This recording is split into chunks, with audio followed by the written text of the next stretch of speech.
Polemik revisi Undang-Undang KPK kembali mengemuka. Undang-undang yang selama ini dipersepsikan publik sebagai titik balik pelemahan pemberantasan korupsi, saat ini malah kembali jadi perdebatan panas. Pernyataan terbaru dari mantan Presiden Joko Widodo mengejutkan publik. Beliau menyebut dirinya tidak bertanggung jawab atas revisi Undang-Undang KPK, padahal saat itu ia menjabat sebagai kepala negara.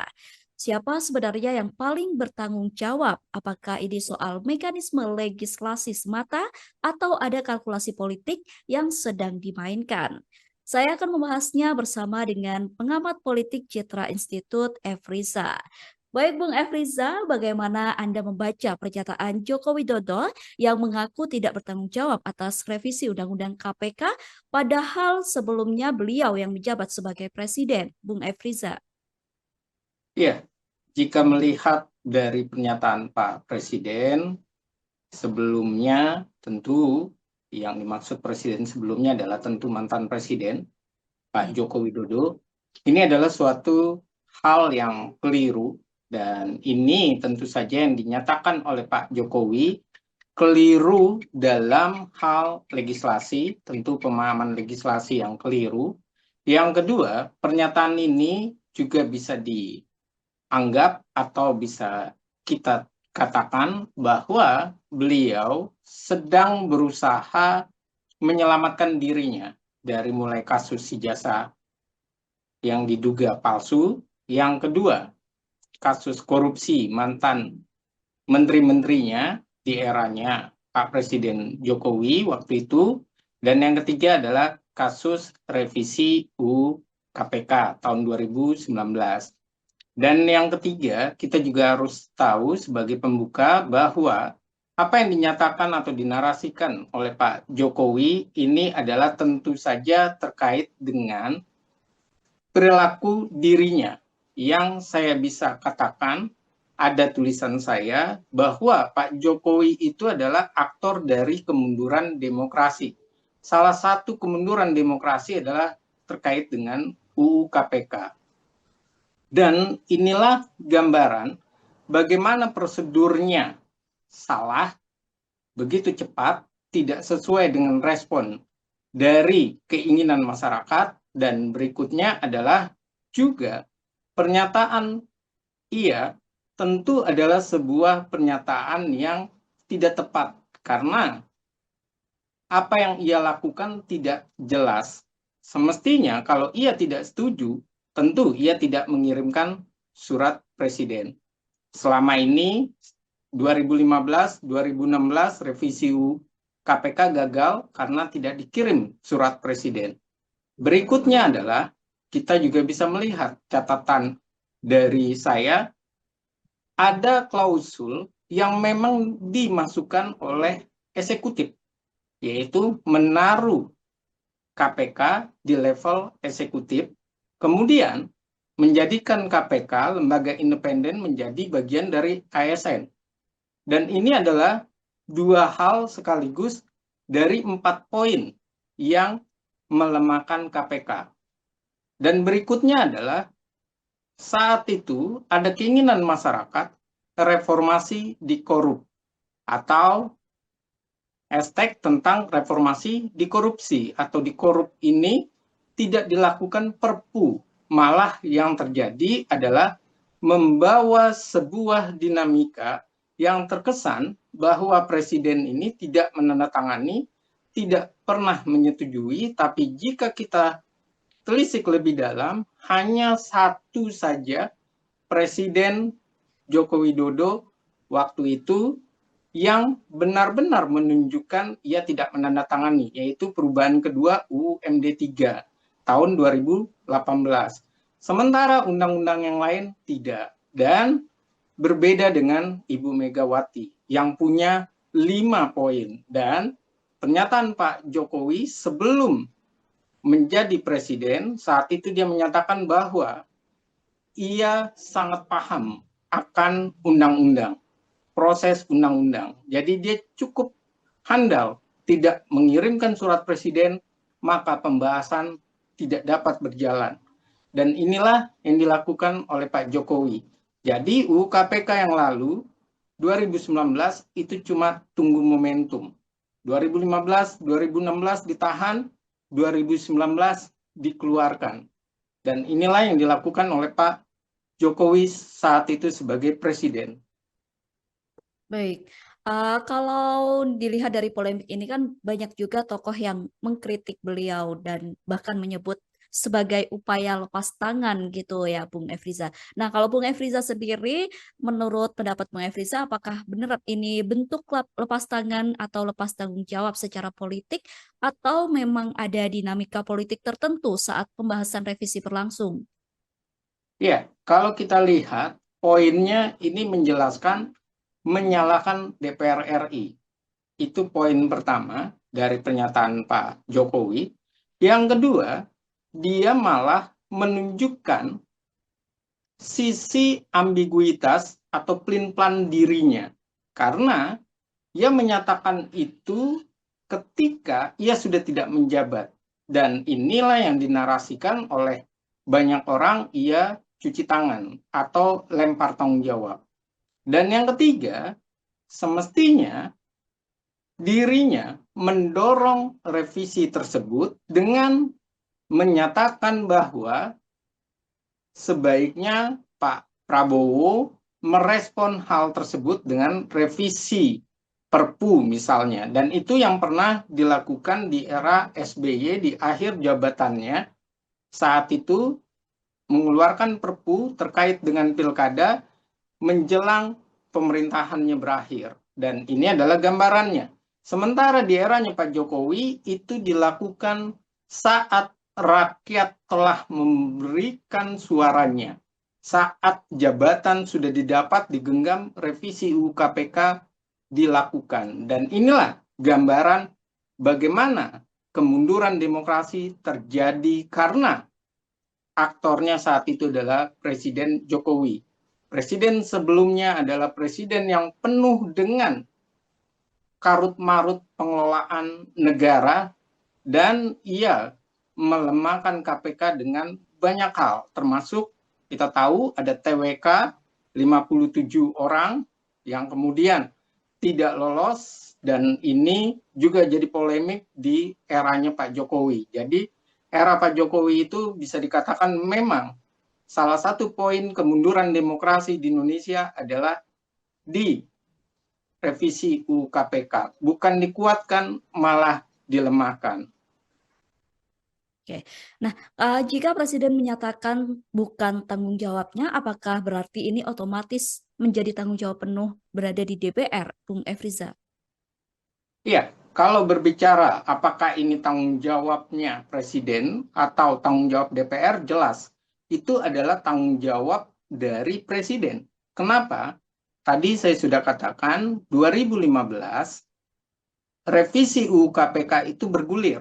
Namun, proses itu ditolak oleh masyarakat. Kemudian Presiden tidak mengeluarkan surat Presiden yang memerintahkan para wakilnya. Kemudian 2016 juga ada perguliran itu. Namun lagi-lagi tidak mengeluarkannya. Presiden tidak mengeluarkan surat tersebut. Namun apa yang terjadi? Yang terjadi ketika 2019 itu cuma sekedar menunggu momentum. Karena dari 2015, 2016 perguliran isu ini terus dihadirkan. Dan ketika menjelang 2019, perguliran ini penuh dengan dinamika pro dan kontra. Kalau awalnya sangat kontra masyarakat.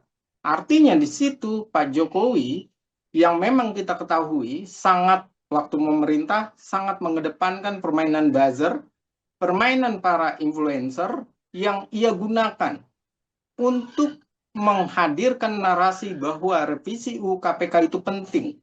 Bahkan yang saat itu dihadirkan adalah KPK ini selalu nangkap orang, tapi tidak bisa menyelesaikan persoalan korupsi di Indonesia. KPK ini bahkan dinarasikan akan lebih baik jika melakukan pencegahan. Karena itulah narasinya perlunya Dewan Pengawas. Dan ini gambarannya, bahkan penempatan KPK itu antara level eksekutif dengan apakah independen atau level yudikatif saat itu terjadi. 2006, putusan MK lebih melihat bahwa posisi dari KPK itu adalah di luar dari trias politika yang lama. Kemudian berubah, lebih mengedepankan yudikatif. Kemudian 2017 perguliran itu sudah mulai dimasukkan, ditaruh di ranah eksekutif. Sehingga terjadi perdebatan, apakah KPK itu bisa dilakukan misalnya sebuah pansus oleh DPR RI, dan itu ternyata dianggap tepat karena dia bagian dari organ yang berada atau selevel dengan berada di bawah eksekutif. Inilah gambaran yang terjadi. Jadi saat itu memang ada upaya besar yang dilakukan oleh Pak Jokowi untuk menggolkan revisinya. Dan 4 hal yang dilakukan oleh Pak Jokowi melalui pemerintah, keempat itulah yang melemahkan KPK. Dari mulai taruh di lembaga eksekutif, kemudian yang kedua adalah dengan menjadikan sebuah ASN, yang ketiga adalah adanya lembaga pengawas, dan juga ada 26 saat itu perguliran yang menjelaskan bahwa wajah KPK akan melemah. Dan KPK bisa kuat atau lemah itu tergantung dari posisi presiden. Apakah presiden punya kemauan memberantas korupsi, dan KPK ditujukan salah satunya adalah untuk kesejahteraan rakyat, karena selesainya korupsi, maka kebocoran anggaran, perilaku korup itu bisa menghadirkan kesejahteraan masyarakat jika korupsi itu diselesaikan. Dan inilah persoalannya, butuh dari presiden. Baik. Jadi, apakah ini menunjukkan adanya tarik-menarik kepentingan antara eksekutif dan legislatif saat itu? Karena tadi Bung Efriza mention kalau KPK sekarang di bawah eksekutif gitu. Iya, saat itu jelas ada keinginan besar di DPR RI untuk menyelamatkan DPR, karena DPR kita tahu saat itu banyak tersangkut kasus korupsi, dan KPK dianggap produknya atau dibuat oleh lembaga eksekutif bersama dengan DPR RI. Dan inilah yang menghadirkan KPK. Di sanalah mulai ada pembicaraan, apakah KPK ini efektif atau tidak, dibubarkan atau tidak. Namun, narasi itu semua tidak berjalan dengan baik di 2015-2016. Alasannya kenapa saat itu tidak berjalan dengan baik? Karena Pak Jokowi saat itu berharap bahwa ia bisa untuk lolos sebagai presiden kembali 2 periode. Karena itulah revisi UU KPK yang bisa menghadirkan citra buruk bagi presiden, maka itu yang ditahan. Jadi saat itu kita bisa flashback bagaimana 2009 di eranya terakhir Pak SBY, korupsi itu begitu besar, dan korupsi malah menggerogoti para elit-elit Partai Demokrat. Akhirnya di 2014, 15, dan 16 menuju 2019, kekhawatiran Pak Jokowi ia tidak bisa mendapatkan periode keduanya. Akhirnya cuma tunggu momentum. Momentumnya kapan? Momentumnya adalah saat rakyat sudah mulai terpecah belah. Isunya sudah pro dan kontra. Karena permainan buzzer, permainan influencer, dan itu yang dilakukan oleh Pak Jokowi. Akhirnya keluarlah tanggal 11 September 2019 surat presiden itu yang mengutus Menko saat itu, Menkumham dan Menpan RB, kedua-duanya untuk menghadiri, dan hanya prosesnya cuma 13 hari. Dan ini artinya apa? Artinya Presiden Joko Widodo itu mengiyakan dan memang menginginkan KPK itu berada di level eksekutif. Dan kita bisa tahu, ketika KPK berada di level eksekutif, banyak situasi yang berpolemik di masyarakat, yaitu pernyataan dari masyarakat bahwa KPK berada di bawah eksekutif untuk kepentingan eksekutif. Dan saat itu banyak perguliran kasus korupsi yang dianggap sebagai politisasi. Dan inilah yang terjadi di eranya Pak Jokowi. Jadi kalau ditanya, apakah ini melemahkan KPK? Jelas sangat melemahkan. Kasus yang melemahkan adalah kasus Harun Masiku saat itu. KPK tidak bisa dengan gercep, dengan gerakan cepat untuk menangkap ataupun menggeledah, dan Harun Masiku sampai sekarang lari. Dan ini adalah buah dari kerja Presiden saat itu Pak Jokowi. Dan kalau ditanya, apakah legislatif itu bisa dikontrol oleh Presiden? Tentu bisa dikontrol. Karena kita tahu hampir seluruh partai politik saat itu, kecuali di eranya Pak Jokowi, PKS dan Demokrat, semuanya ikut kepada pemerintahan. Dan nyata-nyatanya apa? Nyata-nyatanya Pak Jokowi itu begitu pintar, begitu hebat, dan ia bisa menggulirkan undang-undang tersebut dan memberikan kepada inisiatif DPR dengan tetap memberikan 4 poin yang melemahkan dari eksekutif. Jadi di sanalah kalau kita berbicara mana yang lebih kuat, DPR atau Presiden, tentu kita bisa lihat atau bisa tarik dalam kasus UMD 3. Presiden tidak menandatangani.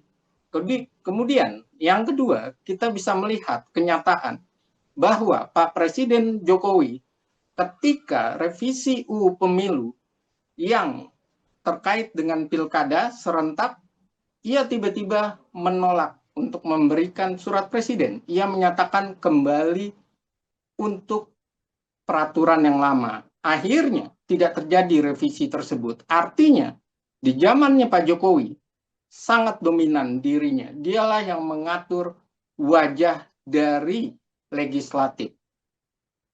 Baik, kalau kita melihat kemarin juga mantan Ketua KPK sendiri menanggapi pernyataan dari mantan Presiden Jokowi dan beliau menyebutkan bahwa RUU KPK adalah bagian dari dosa kolektif dari Jokowi. Bagaimana Anda melihatnya, Bung Efriza? Ya, kalau berbicara bahwa itu adalah kolektif dari Pak Jokowi tentu, karena di Indonesia beda dengan di luar negeri. Di negara lain, misalnya Amerika ataupun negara yang menerapkan sistem dengan check and balance, dengan hal yang jelas bahwa legislatif itulah yang membuat undang-undang. Kemudian, kalau undang-undang itu tidak disetujui oleh presiden, maka dilakukanlah veto. Veto itu kemudian bisa dibatalkan melalui senat, suara senat dan segala macam. Nah, itulah yang terjadi di mancanegara. Bagaimana dengan Indonesia? Indonesia pasal 20 ayat 1 sampai ayat 5, pengaturan tentang legislasi itu menjelaskan bahwa Indonesia vetonya di awal. Itu yang pertama. Yang kedua, kalau tidak ada persetujuan bersama, maka ya tentu tidak akan berjalan. Artinya Indonesia kekuatannya masih bandulnya di eksekutif, bukan di legislatif. Dan itu dibuktikan melalui tadi yang saya bilang tentang pilkada. Kemudian bagaimana 2015, 2016 tentang KPK yang semuanya tidak berjalan karena tidak ada surat presiden.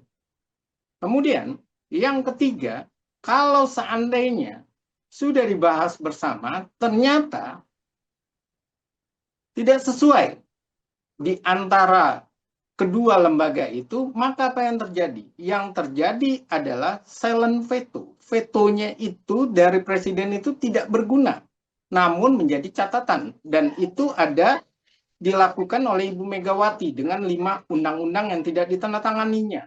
Tapi undang RUU itu tetap menjadi undang-undang dengan 30 hari setelahnya maka diundangkan. Dan Pak Jokowi melakukan hal itu di perubahan kedua UU MD 3. Dia tidak menandatangani. Hanya satu itu saja dia tidak menandatangani. Sekarang pertanyaannya adalah kalau kita buka, apakah benar Pak Jokowi tidak menandatangani? Hampir semua berita tidak ada pemberitaan terhadap hal itu. Satu. Yang kedua, apakah benar Pak Jokowi itu menolak? Kalau menolak, pertanyaannya, mengapa 2019 ia mengirimkan surprise, padahal dulu tidak? Dan itu artinya karut-marut di tangan Pak Jokowi. Yang ketiga adalah, kalau memang ia tidak menandatangani, kenapa tidak mengeluarkan Perpu? Saat itu ada perguliran di masyarakat tentang hal tersebut, yaitu tentang reformasi di korup. Dan itu harusnya keluar Perpu. Dan yang keempat, mengapa tidak keluar pernyataan Presiden? Seperti waktu UMD 3, ia menyatakan ia tidak mau mengeluarkan Perpu UMD 3 karena prosesnya harus juga disetujui oleh DPR. Maka masyarakatlah disuruh untuk mengajukan judicial review ke MK. Bagaimana dengan kemarin? Kemarin terlihat sekali Pak Jokowi menutup mata, menutup telinga, tidak sesuai dengan keinginan masyarakat. Lalu kalau dia menyatakan tidak menandatangani, apa artinya? Artinya ia sedang berusaha menaikkan citranya. Ia sedang berusaha menunjukkan bahwa ia peduli kepada KPK. Padahal di era dirinya lah KPK remuk redam dan KPK kehilangan marwahnya. Baik, Bung Efriza, kalau kita bicara soal akuntabilitas, siapa sebenarnya yang paling bertanggung jawab secara politik atas revisi yang dianggap melemahkan KPK ini?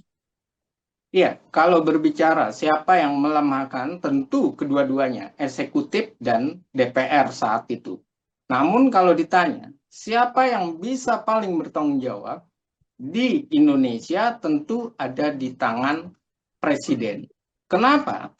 Karena saya sudah katakan, awal mau menjabat, Pak Jokowi itu menyatakan bahwa ia tidak akan membuat undang-undang yang tidak punya pengaruh kesejahteraan bagi masyarakat. Dan yang kedua, ia menyatakan dengan gamblang bahwa jika undang-undang itu malah membuat negara ini tidak stabil atau rakyat ini jauh dari sejahtera, maka ia tidak akan mengirimkan surat presiden. Itulah yang terjadi. Dan Pak Jokowi menunjukkan sifatnya, karakternya. Ia tidak mudah untuk mengirimkan surat presiden. Dan polemik-polemik itu, kemunduran demokrasi, pada dasarnya ada dua undang-undang. Yang pertama adalah terkait dengan undang-undang KPK, dan yang kedua adalah terkait dengan undang-undang Ormas. Yang saat itu juga ditahan sama Pak Jokowi. Semuanya serba nunggu momentum. Dan bahkan kalau ditanya siapa yang lebih membuat KPK karut marut, ya usulan dari Presiden Jokowi saat itu. Dan tentu saja Presiden Jokowi juga mendapatkan respon, mendapatkan poin, mendapatkan nilai positif dukungan dari DPR. Artinya kedua-duanya sama. Cuma perbedaannya adalah soal KPK, keseriusan KPK itu sudah ditunjukkan oleh Pak Jokowi 2015-2016. Tapi kenapa 2019 ia yang malah mengikis habis KPK, kewenangannya, posisinya, sampai akhirnya KPK narasinya benar-benar dilemahkan oleh Presiden. Dan saat ini siapa yang bertanggung jawab? Tentu yang bisa bertanggung jawab adalah Pak Prabowo. Ia perlu mengeluarkan Perpu atau ia sebagai presiden yang punya atau didukung oleh seluruh partai politik di parlemen, ia harus membawa narasi ini untuk digelorakan, menguatkan KPK, membalikkan atau mengembalikan posisi KPK kepada posisi yang lebih kuat itu seperti apa. Sekali lagi, KPK hidup dan matinya tergantung dari political will, keinginan presiden.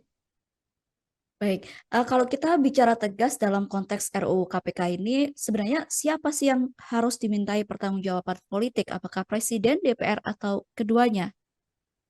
Ya, kalau berbicara yang lalu, tentu yang dimintain pertanggungjawaban adalah Presiden Joko Widodo. Hmm. Karena di eranya Pak Presiden Jokowi, revisi UU KPK sudah 2 kali diinginkan oleh DPR, tapi berhasil dibatalkan oleh Jokowi. Dan dibatalkan lewat apa? Lewat konstitusi. Yang pertama 2015 dinyatakan oleh dirinya belum waktunya direvisi. 2016 ia menyatakan bahwa revisi itu saat itu dianggap tidak tepat atau tidak baik bagi perkembangan dari KPK. Ternyata 2019 ia melakukan hal tersebut. Dan inilah gambarannya. Dan itu dilakukan oleh Pak Jokowi ketika rakyat memberikan legitimasi politik. Ia terpilih kembali sebagai presiden dan ia tinggal dalam hal itu dilantik dan kemudian keluarlah revisi tersebut dengan jangka waktu hanya 2 pekan tanpa kelibatan atau pelibatan masyarakat, tanpa memikirkan bagaimana masyarakat itu menolaknya dan tanpa memikirkan narasi awal dirinya ketika menjabat kesejahteraan. Ternyata itu yang diabaikan.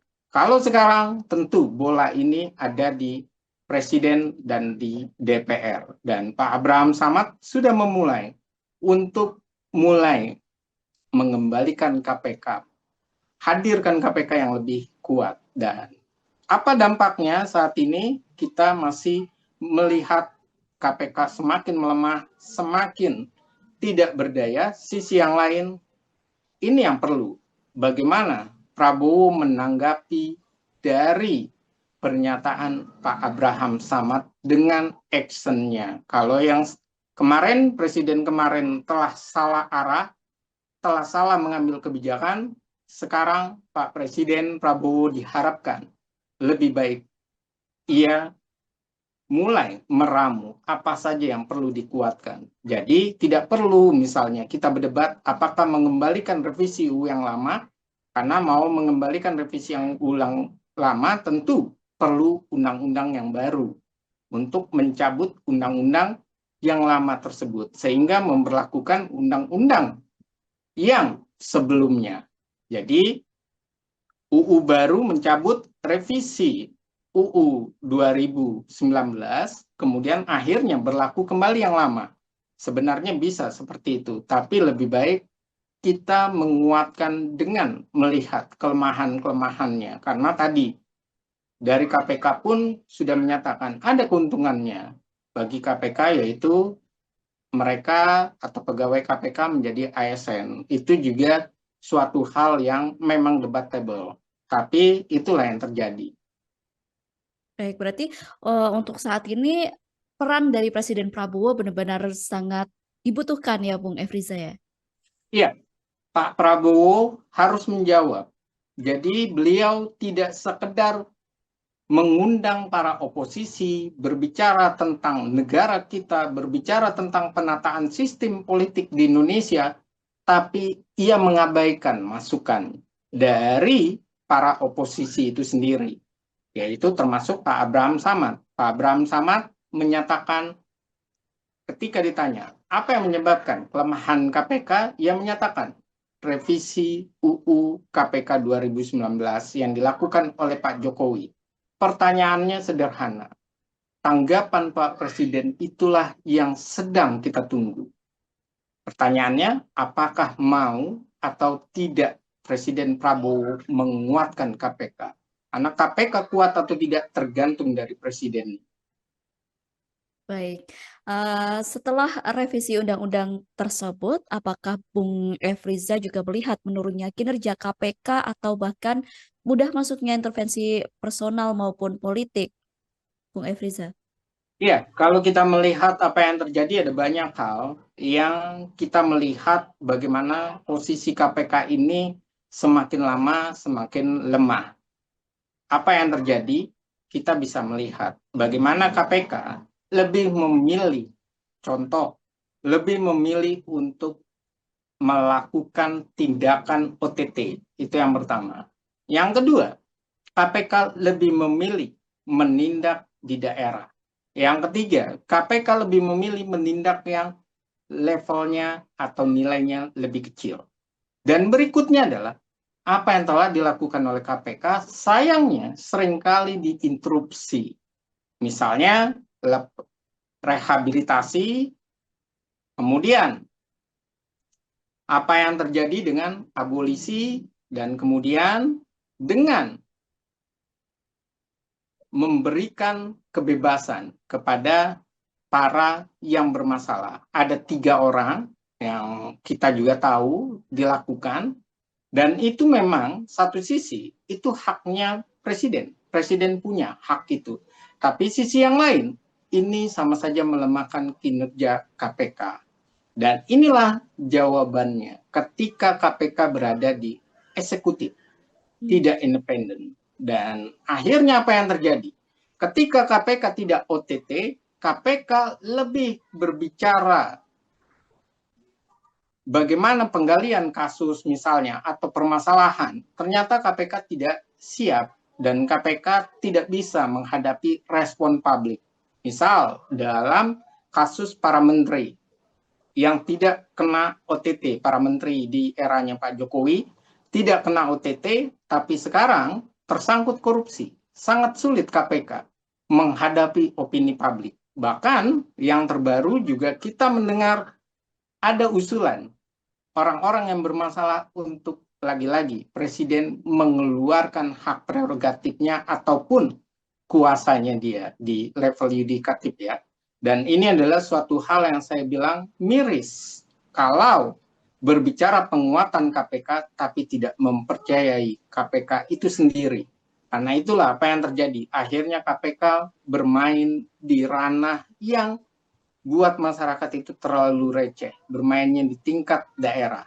Tingkat pusat eksekutif sangat kecil kemungkinannya KPK berani, karena tadi ada politisasi hukum, kemudian ada bagaimana menghancurkan rekam jejaknya maupun karir secara personalnya, citra dirinya, dan ini berbahaya. Dan yang ketiga adalah tadi kurangnya kepercayaan ataupun kurangnya respon positif untuk menguatkan KPK dari eksekutif. Dan sekarang tinggal di eksekutif bagaimana merespon atas apa yang dibicarakan oleh Pak Abraham Samad. Oke, baik, Bung Efrizal. Kita tarik kesimpulan dari pembahasan ini, apakah jika presiden yang menjabat saat itu menyetujui RUU KPK, namun kini menyatakan tidak bertanggung jawab atas hal tersebut, apakah itu berarti beliau juga mengakui bahwa revisi tersebut bermasalah, Bung Efrizal? Iya, dari pernyataan Pak Jokowi tentu kita melihat dalam sebuah pernyataan ada tersurat dan ada tersirat. Yang tersirat, ia menyatakan bahwa ia memberikan ataupun menyatakan ia tidak menandatangani. Itu adalah inisiatif DPR. Kemudian pernyataan tersiratnya bahwa ia mengakui untuk diberikan ataupun dibalikan saja ke revisi UU KPK yang lama. Yang tersuratnya apa? Ini adalah sebuah pernyataan, bukan sekedar lempar tanggung jawab. Sebuah pernyataan yang bisa dianggap bahwa ia memang bagian dari aktornya. Itu yang pertama. Yang kedua, sebuah pernyataan yang tersurat bahwa ia sekarang menyesal. Ternyata Indonesia tidak baik-baik saja karena ulahnya Pak Jokowi ketika sebagai presiden. Dan yang ketiga, tentu saja pelemahan KPK ini lagi-lagi saya katakan, baik buruknya KPK, kuat atau lemahnya KPK, semuanya tergantung dari Pak Presiden. Dan saat itu yang melemahkan KPK adalah Pak Jokowi dengan 2 alasan. Pertama, surprise-nya diturunkan. Yang kedua, pasal-pasalnya juga ada yang dibawa oleh eksekutif melalui menterinya yang membahas. Dan itulah titik poin yang tidak bisa Pak Jokowi lepas tanggung jawab atau menyatakan bahwa inisiatif DPR. Kemudian ia tidak ikut membahas.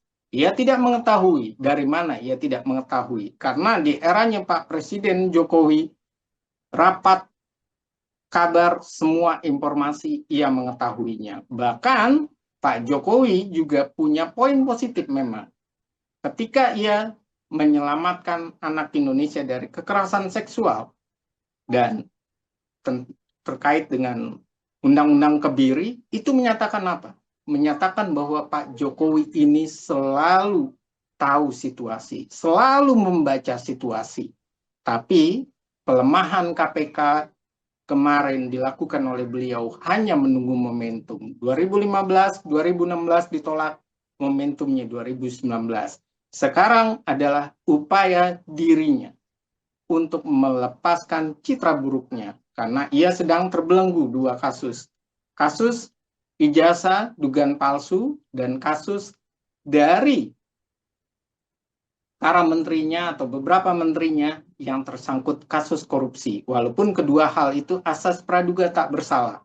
Tapi untuk pelemahan KPK tidak bisa karena keputusannya bersama. Dan Pak Jokowi adalah orang yang bisa kuat bahkan memerintahkan DPR untuk tidak merevisi undang-undang. Kasusnya adalah soal pilkada serentak. Dan itu membuktikan, lagi-lagi, yang melemahkan KPK, kita tidak bisa melepaskan, itu adalah Pak Jokowi. Pak Jokowi adalah aktor dari kemunduran demokrasi. Dari sorotan salah satunya adalah revisi UU KPK. Selain politik akomodatifnya dia, yang merangkul banyak orang di berbagai jabatan maupun kebijakannya yang bertentangan. Dan ini adalah penutupnya, Mbak. Baik, terima kasih Bung Efriza. Kita tunggu perkembangan isu ini selanjutnya. Apakah nanti Presiden Prabowo Subianto bakal bertindak bagaimana gitu. Terima kasih Bung Efriza atas diskusinya hari ini dan selamat beraktivitas kembali. Terima kasih. Demikian obrolan kita dalam program Tribun News on Focus. Nantikan obrolan lain dengan topik dan narasumber yang berbeda. Saya pamit undur diri. Terima kasih dan sampai jumpa. Download Tribun X sekarang, menghadirkan lokal menjadi Indonesia.